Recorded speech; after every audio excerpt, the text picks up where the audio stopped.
teams from all levels in pre-season. Yeah. What are sort of your takeaways from those games? We're okay against decent teams and not as good against so-called lesser teams. that was the how it looked. Whether that's a little bit of motivation. I think those games, and we like I said, being on both sides of it, it's easier for the team that's sort of lower ranked, so to speak, to I think to up their game.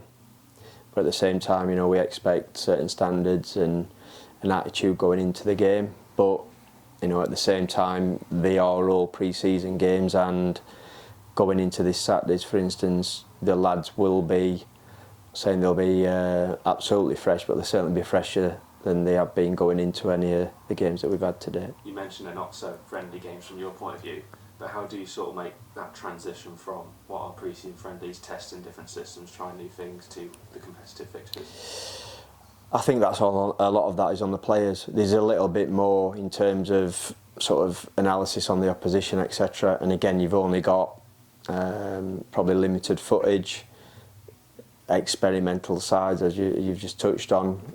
You're not quite sure at this. You're never 100% certain, but I think you can get a pretty good idea a high percentage of the times. Whereas going into this one, I think there's certain players at Stevenage that I'll be amazed if they're not in the team, for example. But they have played different systems. They were very similar last season in terms of the way that they switch systems and switch within games. So we can only give the players so much information.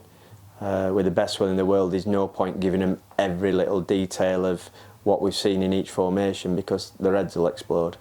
And they'll go onto a pitch and be worried about looking at what's happening rather than getting on with a job. So there is an emphasis on us trying to do what we want to do, and hopefully then perhaps Stevenage have to adjust. But there'll be a little bit of feeling out and looking from a coach's perspective in terms of what are they lining up, what shape, and who's playing where, etc. Obviously, you mentioned Stevenage there, Alex Ravel, for a second spell at the club. It's been nearly 3 years now since he was last in charge of a team. Does that make preparation a little bit harder as well, and knowing what to expect? I don't think so. I think just where we're at in terms of the first game of the season. But I know Alex a little bit from his time when he was at Rotherham, and I think when I was at one of the previous clubs, came up against Stevenage when he was in charge. Good guy, and I think that experience that he's gained can only help him to have another go at it. And I'd like to see him do well, but obviously not on Saturday. You've named Carl Winchester as captain today. You sort of gave him the armband through pre-season as well. Why did you choose Carl? I think at the end of last season, and before that, in all honesty, in terms of around the place on the training pitch, from coming in, very popular within the group, and it's a new group. But I think very quickly, we speak to some of the new lads, and you his name gets mentioned about, he seems a really good guy. He's been good with us. When you can understand him, that's always a positive. But no, I think he leads by example in terms of how he plays, and I think when he does say something, then he gets the players' respect, because I think they'll understand that it's coming from a good place, and he's not going to ask anyone to do anything that he's not willing to do. The amount of times I think last season he played, before I came and afterwards, with knocks and injuries, and kind of just gets on with it. He's one of the few, I think, that doesn't particularly like spending time in the physio room, and that's always a positive as a head coach, manager, to keep, to have them types of characters around. And I think for those reasons, the way that he is and goes about his business, he makes a good choice for us, and a bit of an obvious choice, if I'm honest. A lot of talk online, social media, writing Shrewsbury off already this season. You famously did something last time you were here and put a predicted league table up on the wall. Yeah. What are sort of your expectations going into the season? Is there another league table going up as well? It will definitely get mentioned, and I think the players have had their own sort of meeting and discussions, which is relatively private to them. But I think I got a gist of what they were going to discuss and talk about. and ultimately we've got to use that as a bit of motivation. It's something I'm very comfortable with in terms of the way that I view this job, the role. I think a lot of sort of, on a personal note, my sort of career, I'm happy to have that tag. It's not an issue. I think it's easy to say here and now and for the players to discuss. The difficulty comes when maybe you have a bad period, or if it was a bad start, you've got to stick to that. You can't come away from it. But overall, we've got to prove people wrong, because as you said, I think everything I've read or any prediction I've seen, no one hasn't tipped us to get relegated from what I've seen. So, it'd be nice to, I guess, people to have to write something different come the end of the season, and that's a long sort of journey ahead for us, and nothing will certainly be decided on Saturday or in this first month. It's about keeping a bit of sort of composure, whatever's going on, not getting carried away if it's going really well. You stay humble, feet on the ground, keep working hard every single day. Like I say, at the end of it, we'll be judged at the end of the season. A lot of changes to the season this year, various kick-off times, different, maybe, well, we're not used to it at this level. Yeah. Does that affect your preparations in any way, like whether it be travelling, pre-match meal, all that kind of stuff? It will do at various points, certainly. I'll have to get out of bed earlier for the Peterborough game, for example. A bit later start, obviously, this opening day. And, we've got Thursday game scheduled, which is going to be the EFL, I think, League 1 and 2 day, to try and bring better exposure. So I get all the reasons behind it in terms of, showing more football, which I'm not sure everyone will be delighted about. It's quite a lot on there anyway. I'm sure there's some households where people will be tearing their hair out that they can get a game every single day, and 3 or 4 maybe on some days. But the intentions are good, and to bring, as I said, more exposure, hopefully, more money into the game, because it's seemingly that costs are just going up and up, everything attached to it. So it's not easy for the chairman straight away, for example, and other owners out there. So yeah, it will be a little bit different at times, but I think we pride ourselves in terms of us planning. You just don't want to, when things are changed last minute, which I know at the managers meeting that we had, they have tried to give you as lots of notice in terms so we can plan.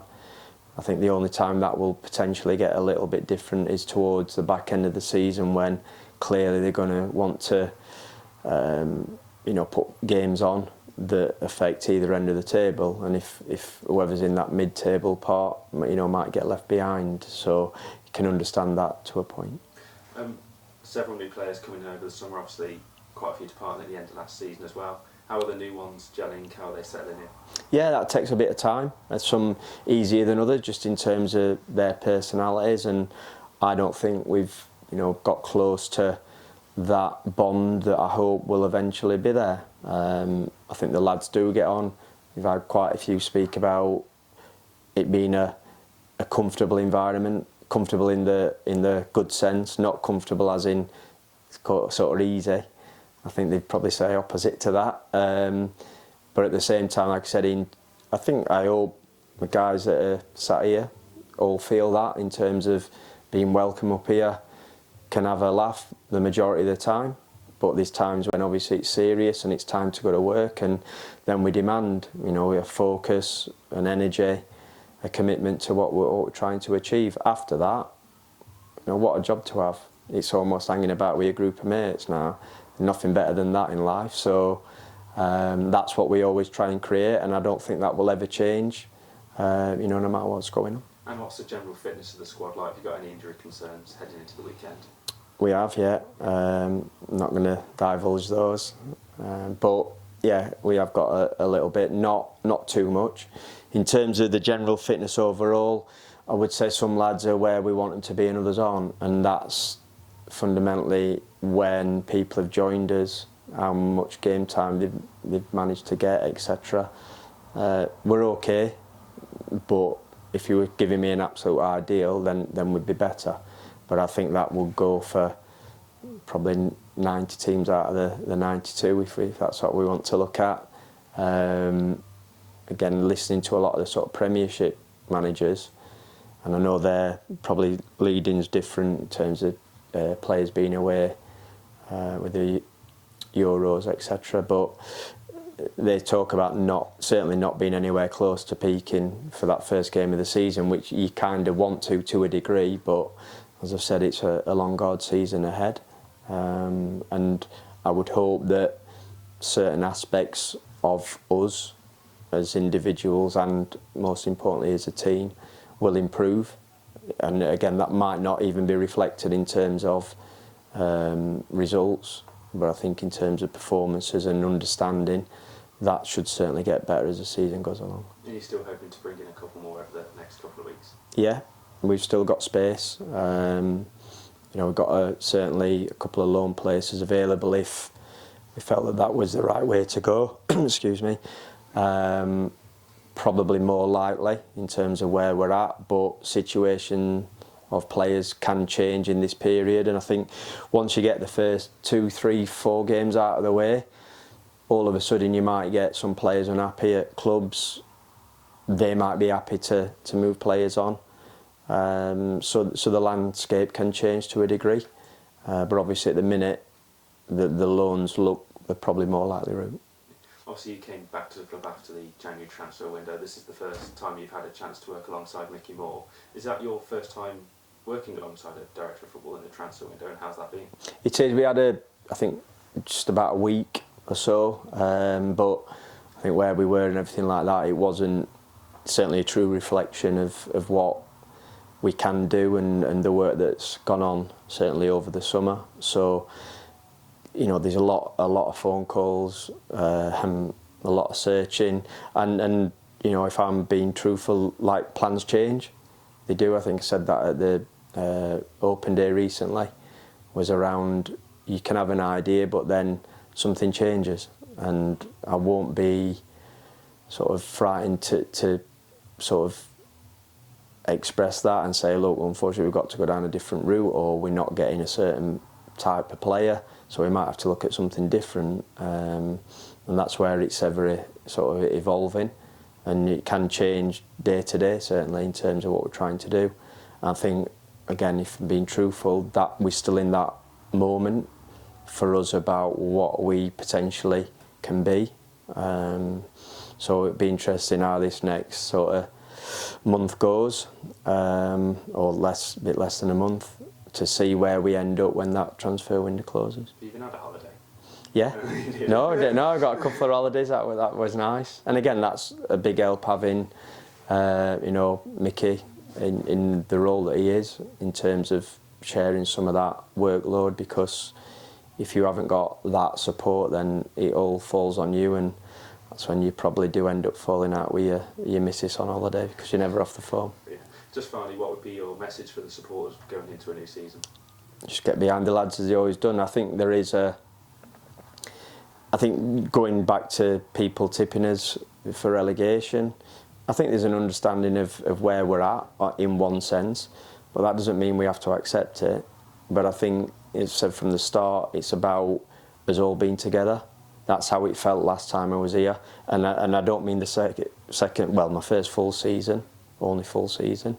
When I first came in, that togetherness, I think, helped get us over the line in terms of staying up in that first season that I had, and we need that again.